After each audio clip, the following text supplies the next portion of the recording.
Les damos la bienvenida al segundo programa de Arrimando Ideas, el ciclo de entrevistas de la Fundación Adenauer en Argentina. En esta oportunidad queremos exponer puntos clave del sistema electoral nacional. Estamos en un año muy particular, por el contexto socioeconómico del último tiempo, pero particularmente por llevarse a cabo este año elecciones en los poderes ejecutivo y legislativo a lo largo del país. De 24 jurisdicciones, 18 desdoblaron sus fechas a nivel local, separándose de las nacionales. Esto resultó en un calendario complejo para la ciudadanía. Por otro lado, podemos decir que el mapa electoral al día de hoy ya se ve con cambios significativos en relación a los últimos años, lo cual da mucho para analizar desde la ciencia política. Este año además se cumplen 40 años del retorno a la democracia. Por todo esto quiero presentar a nuestro entrevistado, Martín D'Alessandro. Él es licenciado en Ciencia Política, magíster en Investigación en Ciencias Sociales y doctor en Ciencias Sociales por la Universidad de Buenos Aires. Es cofundador y codirector de la revista de Ciencia Política Postdata, expresidente de la Sociedad Argentina de Análisis Político, ex vicepresidente de la International Political Science Association y miembro de la comisión directiva de la Fundación Poder Ciudadano. Martín, te damos la bienvenida. Muchas gracias. Gracias por la invitación, es un placer. Para empezar, contanos los puntos principales del sistema electoral argentino. No es tan fácil hablar de un sistema electoral argentino, porque como es un sistema presidencialista hay división de poderes, por un lado el Ejecutivo y por el otro lado el Legislativo, y además el Legislativo es bicameral. Entonces cada una de estas instancias tiene un sistema electoral diferente. Para el caso del Poder Ejecutivo, la elección del presidente, hay un distrito único a nivel nacional y se elige una fórmula compuesta por el candidato o candidata a presidente con el candidato o candidata a vicepresidente.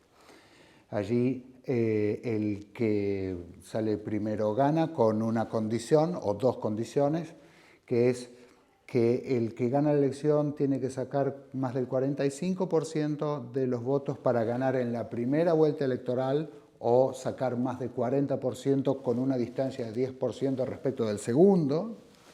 Y si eso no ocurre, hay un balotaje o segunda vuelta entre el primero y el segundo candidato más votados. En el Poder Legislativo tenemos en primer lugar la Cámara Alta, el Senado. Allí no hay un distrito único, sino que cada distrito electoral son las provincias. De manera que cada provincia presenta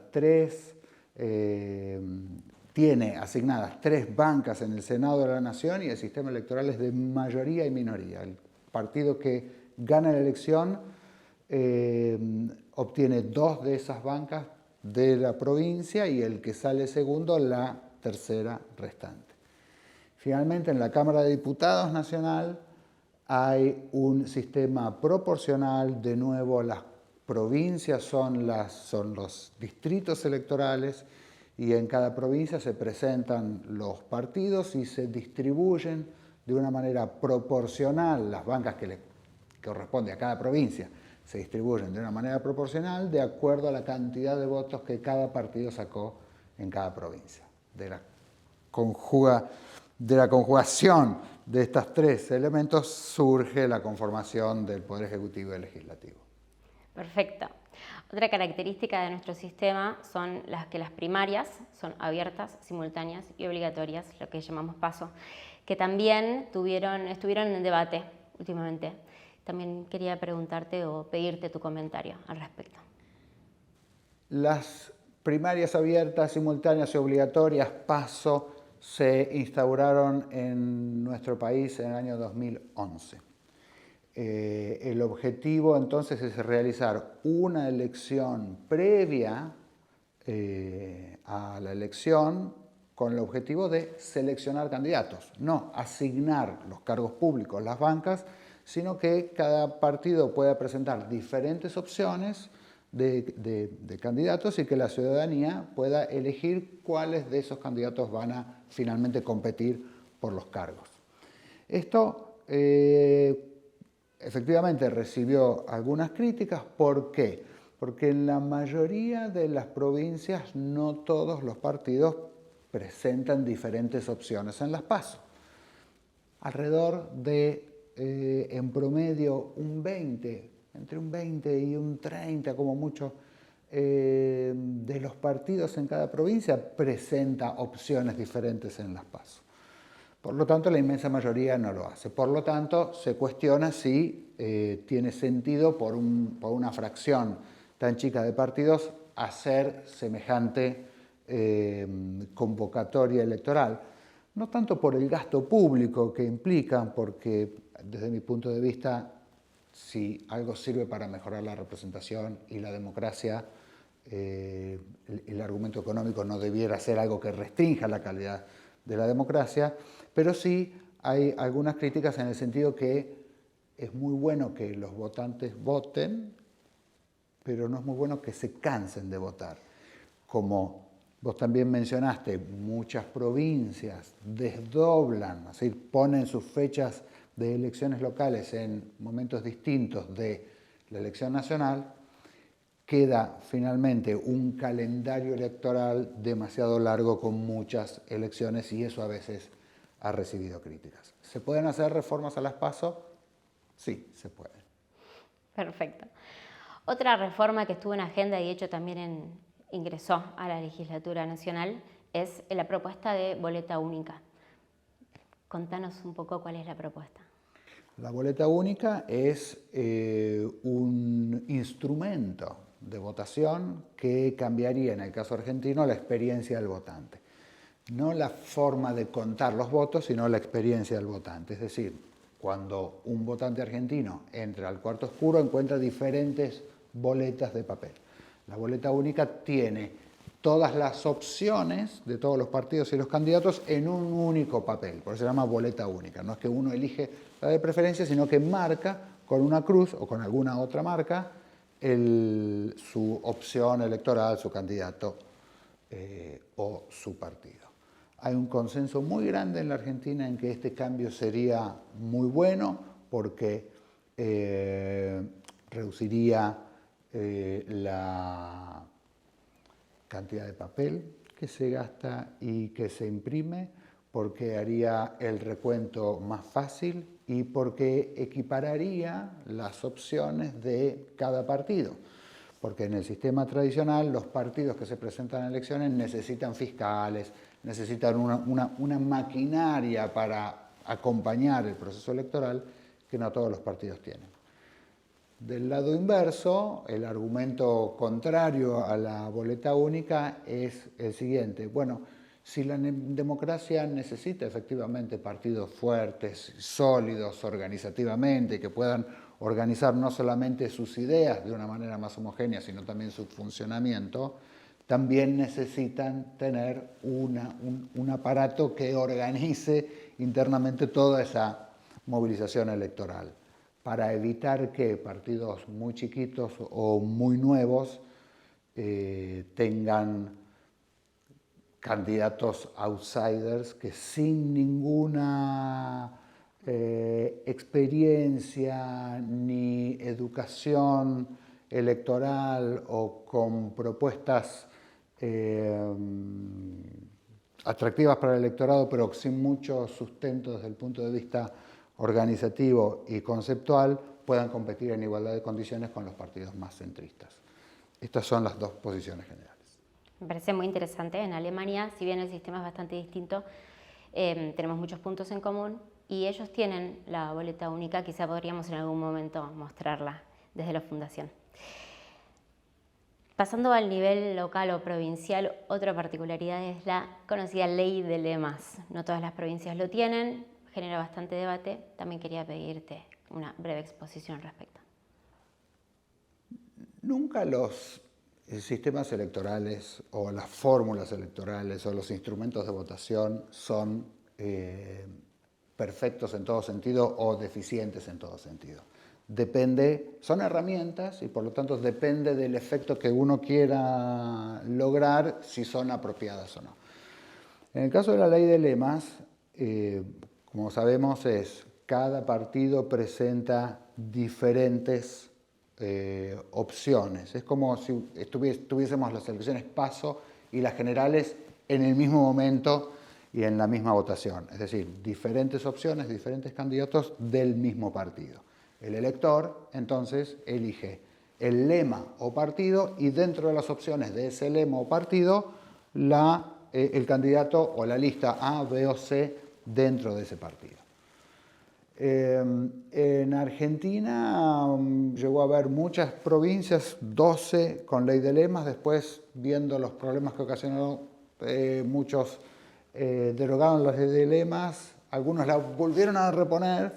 Eso depende mucho, por supuesto, de los efectos políticos que los oficialismos buscan lograr con los cambios de las reglas electorales. Pues las reglas electorales afectan a la política, pero también la política afecta a las reglas electorales. Entonces, la principal crítica que recibe la ley de lemas es que si yo voto al partido blanco y al sublema 1, a lo mejor ese es el que termina ganando el sublema 1 del partido blanco, pero no es el que más votos sacó, porque el lema acumula todos los votos que sacó y se los da al sublema 1. Entonces, la principal crítica es esa. No siempre el que gana es el que más votos sacó y por lo tanto no es el que representa la opinión mayoritaria de la ciudadanía. Y desde el punto de vista de la experiencia del votante, el votante nunca sabe finalmente a dónde va a ir en el conteo a parar su voto. Por lo tanto, si bien está pensado para que los partidos no se rompan, no se astillen, no se fragmente mucho el sistema de partidos, también genera efectos negativos, que es la gran dispersión de ofertas dentro de un mismo partido y entonces el elector se encuentra un poco más perdido de qué es lo que finalmente está votando. Perfecto. Bueno, y ya finalizando, quería pedirte tu análisis a grandes rasgos de lo que se vivió este año, desde la ciudadanía quizás, de lo que fue el año electoral.